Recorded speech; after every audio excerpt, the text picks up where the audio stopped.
Good afternoon. What if I told you that there's a creative, easy, cheap and fun way to get all learners reading, and not simply to get them reading, but to get them to want to read? This is the focus of today's presentation, a magic tool that will truly transform your library or English class, or possibly even your whole school community. First, I'll give you some background. From 2016 to the end of 2019, I was a school librarian in a small, relatively low-income private school in Pietermaritzburg. Most of the learners came from homes in which English was not the first language, and a number of them had difficulty with reading. To help address this, I instituted an annual Readers Theatre program for grades 4 to 7. Readers Theatre is simply theatre performed with the play script in hand, rather than requiring the performers to learn their lines off by heart.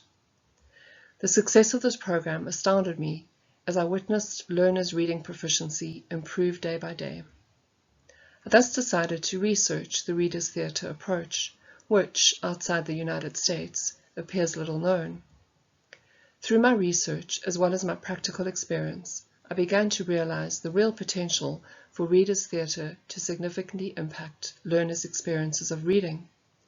Not only do they participate enthusiastically in the process of rehearsing the script, and of course performing it on stage in front of their friends and family, but their attitude to reading is transformed as they gain in confidence and ability, and above all, enjoyment. Over the past 20 years, mostly in the United States, Readers Theatre has been implemented and researched widely as a tool for building reading fluency and for improving comprehension, vocabulary, and overall reading achievement. But despite these positive findings, outside the United States in general and on the African continent in particular, Readers Theatre appears to be little used as a literacy tool. So, what is the state of reading in South African schools? Well, as you probably know, the poor state of literacy in the South African context has been well documented. According to the 2016 Progress in International Reading Literacy Study, 78% of grade 4s cannot read for meaning, that is, they can't both read and comprehend the text, with boys performing significantly worse than girls.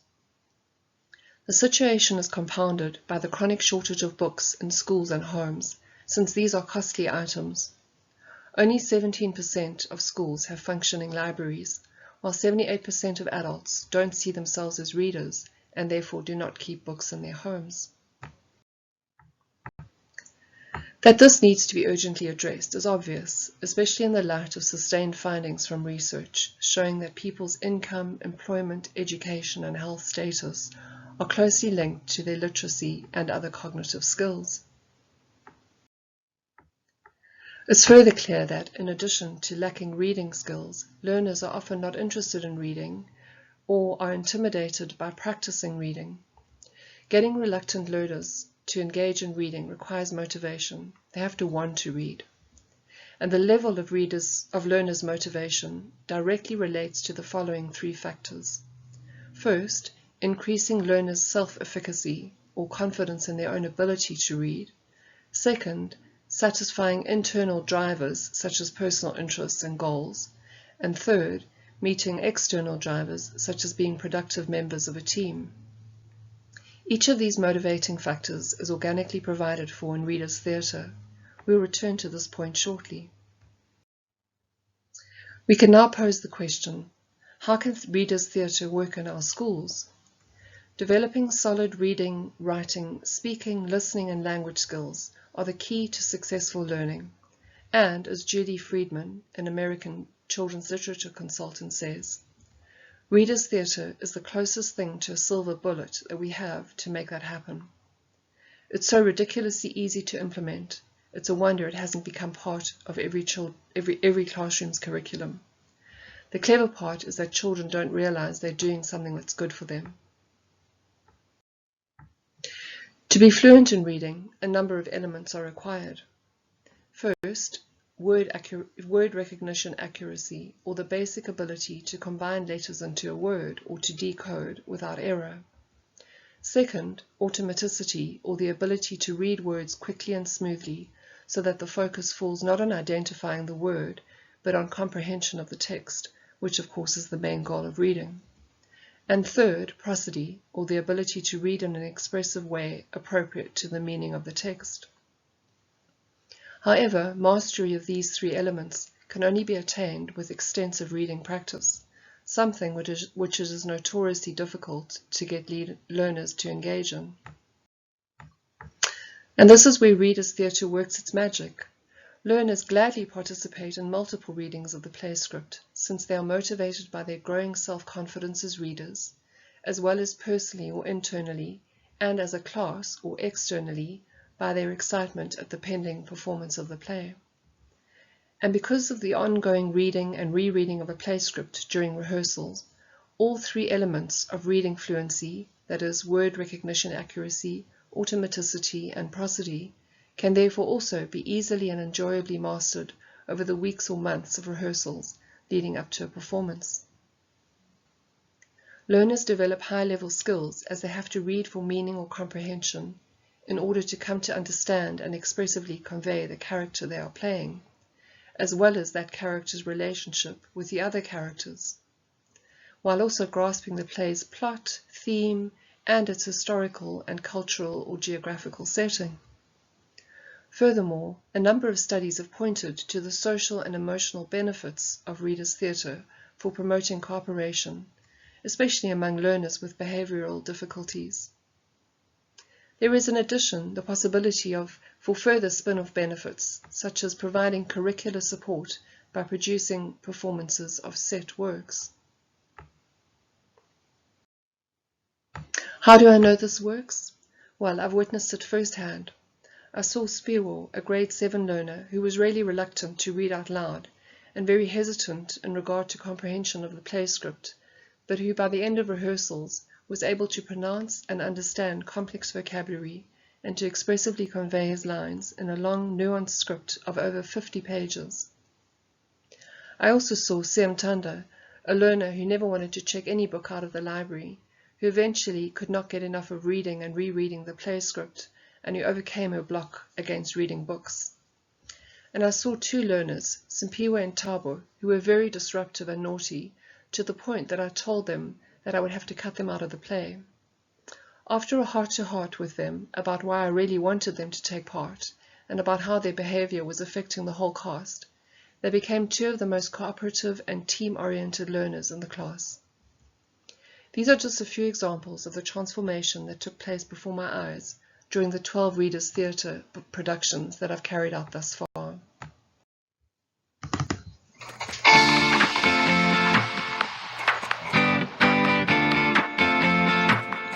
Never walks around the house. Every day she says, Cinderella, what's the news? Cinderella, clean the house! Cinderella,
How long does each performance take, you might be asking? According to a key scholar on Readers' Theatre, Chase Young, in most Readers' Theatre programs, the outcome is a, quote, minimalist type performance that requires no props, costumes, or acting, with implementation generally following a one-week format for rehearsal and eventual performance. However, In order to harness the full power of Reader's Theatre as a tool in promoting both reading fluency and especially reading motivation, my own drama productions using the Reader's Theatre model have taken up 2 school terms. In my view, an even more comprehensive year-long Reader's Theatre program, something I'm currently developing, would provide a learning experience with deeper and broader benefits. Such a program could cover the various aspects of performing a play from start to finish, giving learners the enriching experience of the full scope of live theatre, including stage and costume design, lighting, sound, directing, stage management, marketing, handling the play script, and of course, acting. This program would enable teachers to guide learners not only to explore theatre studies, but to ultimately produce and perform a high-quality play, all the while underpinning the primary goal of significantly increasing their skills, first and foremost in language, reading, listening, writing, and speaking, but also in critical thinking, design, and technical thinking, as well as process or project management. I would add, too, that the rich tradition of storytelling and performance in South Africa, and indeed all of Africa, makes Reader's Theatre a particularly powerful mechanism for promoting reading and advancing reading skills here, one that has a natural home in our context. Finally, another fun way to incorporate technology and to widen the Reader's Theatre audience far beyond the school hall is to create a radio play in the form of a podcast, which can be listened to on a podcast app on a cell phone, anytime, anywhere. Imagine how thrilling it was for our learners to know that their radio theatre production of Orson Welles' War of the Worlds might be listened to by people on the other side of the world.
In conclusion, I firmly believe that Reader's Theatre truly has the potential to be a magic tool to assist struggling and reluctant readers, one that is indeed capable of transforming the experience of reading and building reading skills for all learners. And I'd like to end by encouraging librarians and English teachers to give it a try. My research and the program that I'm developing obviously can't be covered in the time available here, but I'd very much like to hear from schools, libraries, government departments, and NGOs who might be interested in being part of developing a formalized approach to using Reader's Theatre in teaching literacy in our country. Thank you very much for your attention.